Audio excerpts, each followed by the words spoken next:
Good evening, everybody. My name is Paul Hillyard, and I'm here to inform you about the job hunt. Has anybody here ever searched for a job? You're probably searching for a job right now. Can anybody say that it's a pretty tough call to get an offer letter? Yeah, I think so. Well, I think most college students probably go through this struggle. We're all, especially when we're seniors, going to be looking for jobs, and except for a few special cases, we're gonna have to go through the job hunting process to get there. So I'll bring you three main points tonight.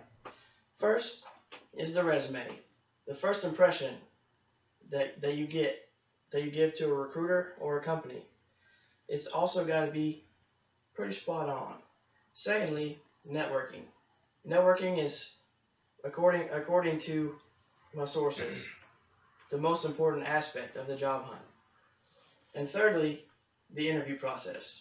Once you get there, it's what seals your fate in a way. So first things first, the resume. Again, it's the first impression in any job hunt. When a recruiter picks up your resume, that's the first thing he sees. That's the first thing he learns about you. So, in the complete guide to job searching, Jean Folget states that a good resume will explain why you're qualified for a job and provide a summary of your experience, education, and skills. And absolutely, that's what your resume is here to do. Show the recruiter the relevant experience you got, and also to see how well you're doing in school. They also want to quantify you. And again, your resume should be spot on. It should be perfect. It should be well thought over. In a 360-degree rhetorical analysis of job hunting, Ding states that inexperienced writers sometimes passively refuse to make major revisions to their resumes. It's very important that your resume be organized and look clean, because if it's pretty ugly and unorganized, you might just get passed over for that job, and the recruiter might move on to the next person without even giving it a second thought. But on the flip side, if your resume looks a lot better than others, you could be a lock for an interview.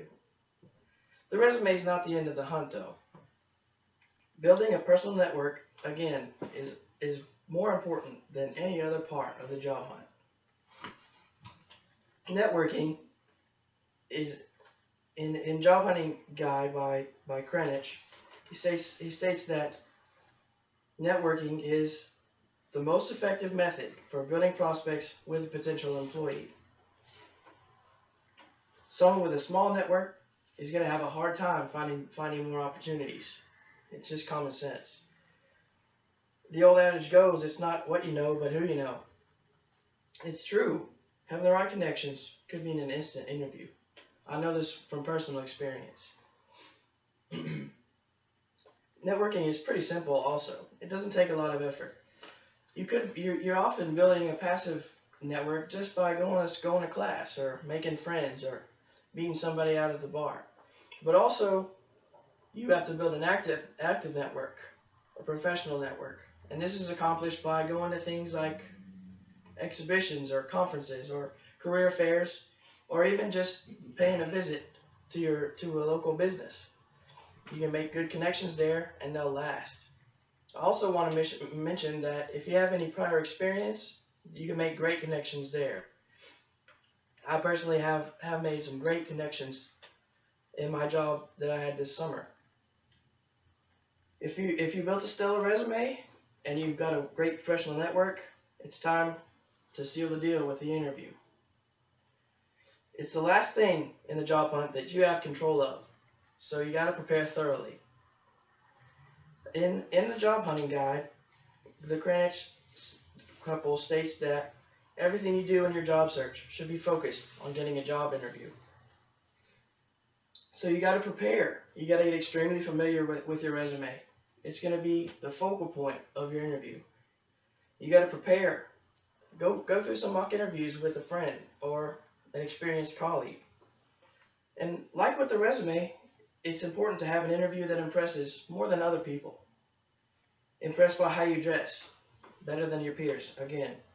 And it's most impressive when you're engaged in an interview and you speak outspoken, because often your peers are going to be shy. So to summarize, the resume is the first impression that your recruiter or company is going to get, and it's important to be spot on. Networking, though, is the most critical part of the job, and probably the easiest. A good resume and a strong network could lead you to an interview and make you a lock for the job offer. If you thought obtaining an offer letter was impossible, or simply weren't sure how to approach the job hunt, I hope you've gained the right confidence and the tools to go out there and get your dream job. I'm happy to have possibly helped you in your job hunt. Now get out there, grab a job by the horns, and build that future you deserve.